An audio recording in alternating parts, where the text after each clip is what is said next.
Since the players are just, built different, what can I say? Skill issue. That's all it is. Skill issue. Skill issue.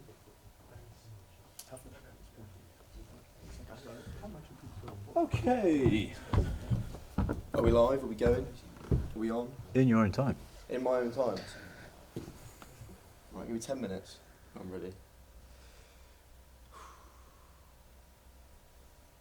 Cool. Right. Hi, I'm Joe Emberley, and I'm going to talk to you today about Christopher Nolan. There he is up there. Is it handsome face? I want to generally talk about his practical versus CGI effects, some of the lighting that he uses, his sound, and a little bit about how he colours his films and the fact that he still shoots on film as opposed to using digital. So, who's actually seen any Christopher Nolan films before I get going? A couple of hands up. Cool. Well, I'll show you that screen. Oh, hang on. Jumped the gun there a little bit. Anyway. Alright, before we do that, some fun facts about Christopher Nolan I learned along the way. That's his kids up there. You've got Magnus, Flora, Oliver and Rory. Magnus starred in Inception as Leo DiCaprio's son. Flora made a cameo in Interstellar on the back of a trailer. He's left-handed, which puts him in with 10% of the population that are also left-handed. He was born in London, but he has one parent that is English and one that is American, so we jump between the two frequently. He's 52 as of writing this.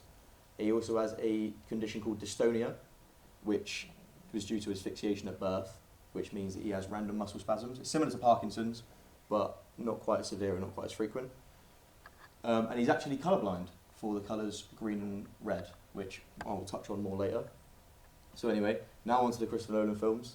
So there's a few there, in case you didn't think you had seen any, in that jogged your memory at all. There's a few of them up there. If you have seen them, you know that he focuses on realism, not only in his films, but the way he shoots them. And all of his camera shots are all grounded in reality, and that is something else I will touch on in a minute as well.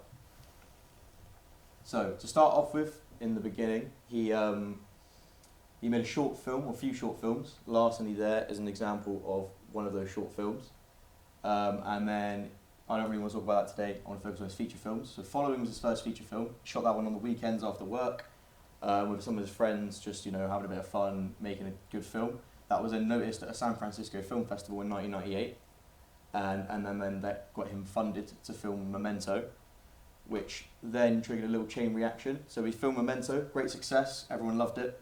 Warner Brothers then came to him and said, hey, we've got a film we want you to make, which was Insomnia, which had Al Pacino and Robin Williams in it. Not quite as successful, but still did quite well, made a fair deal. And because he was working with Warner Bros. There, they decided, you know what, we want to bring Christopher Nolan on to work on this other project. We've got this Batman IP that kind of died at one point. There was a terrible film in 1997 that was called Batman and Robin. Wasn't great. Bat credit cards and bat ice skates and various things and bat nipples, yeah, that was a thing that happened. Anyway, that's not the point. They got him on to make this Batman film in 2005, Batman Begins. It was a great success.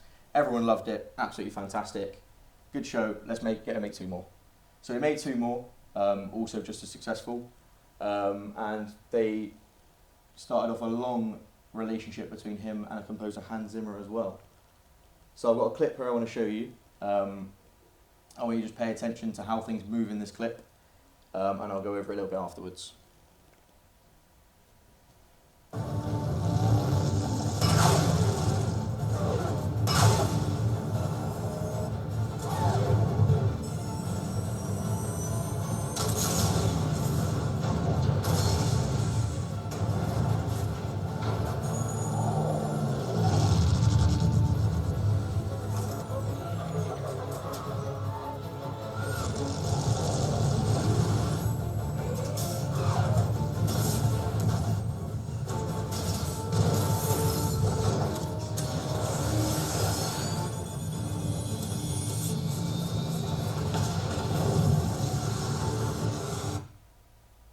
Right, all seemed fairly realistic, right?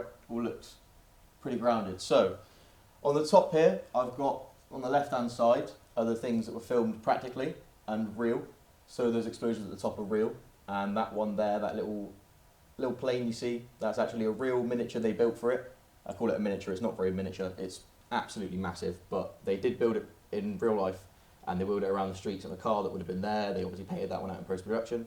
And then on the right-hand side over here, so that's explosions that look like the ones we've got here. So they match the explosions that were practical, in CG to make them more real and grounded within something that we've seen that is actually real in beforehand, to trick our brains into thinking that we're seeing the same real explosions.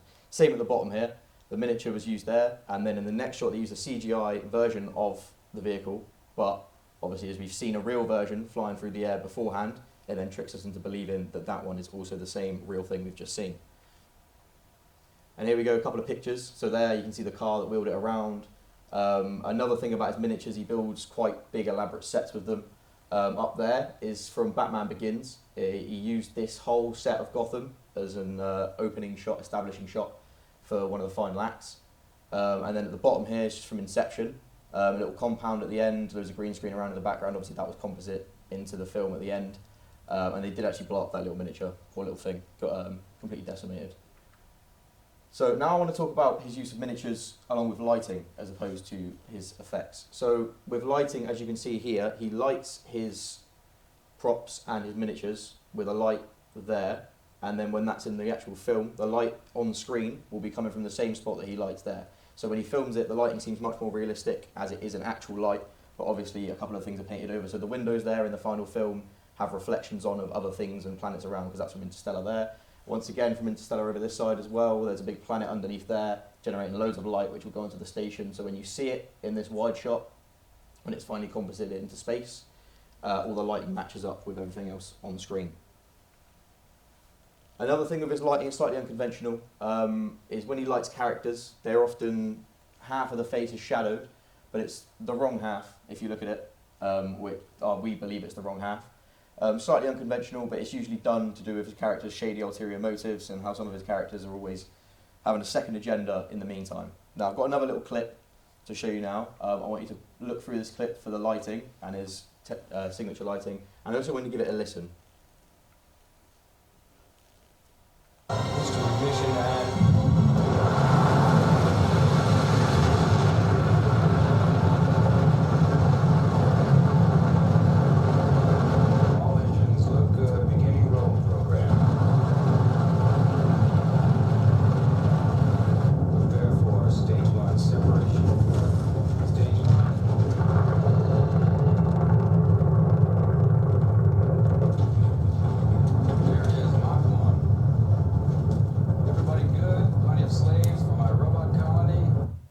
Right, who could tell me there exactly what they said? Could you hear the audio clearly?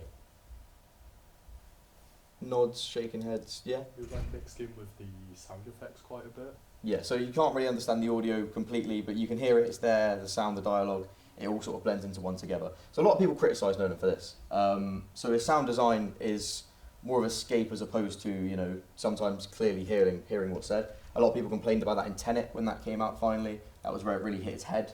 But Interstellar was the beginning of that, and as you can hear, there's lots of loud rocket boosters and things. And a lot of people complained about that film, about how loud it was, and they were like, wow, my ears hurt after watching that. But this is what he said in response to it. It's just generally about how he wants to create, you know, sound and picture together to produce an experience and elicit emotion, as opposed to having something that you just listen to and you get dialogue and exposition thrown at you the whole time. In the middle here, I don't agree with the idea that you can only achieve clarity through dialogue. He wants to create a whole experience that you go through watching this film, where you put sound and picture together, and you come out of it thinking, wow, I felt something there, I really enjoyed it. And having watched Interstellar very recently to research this, I can say that it does work very well in this film. As much as some people have criticised it, I thought it worked quite well in that film.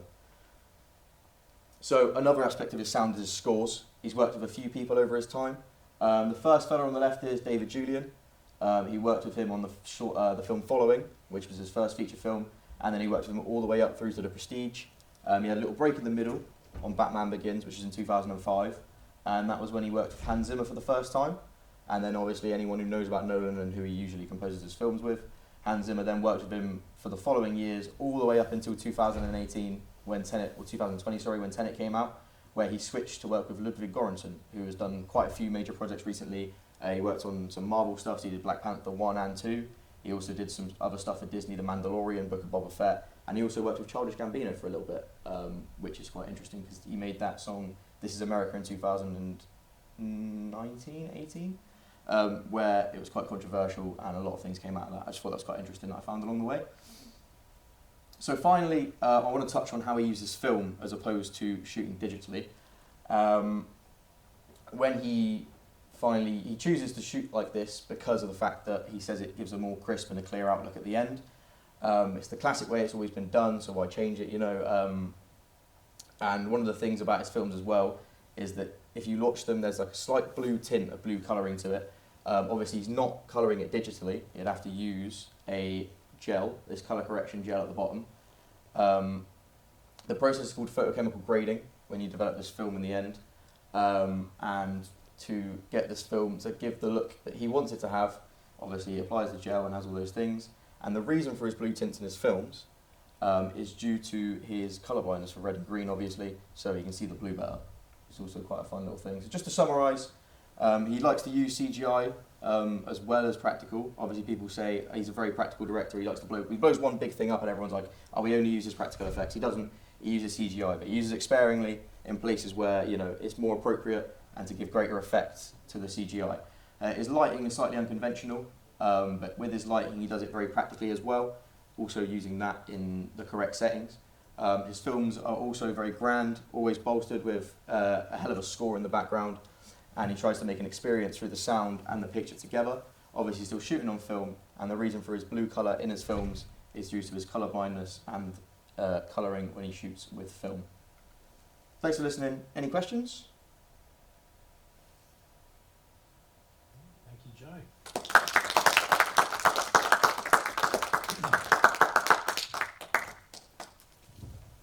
Been cut. 2 thumbs up from Charlie. That's right. Cool, can I go home now? No.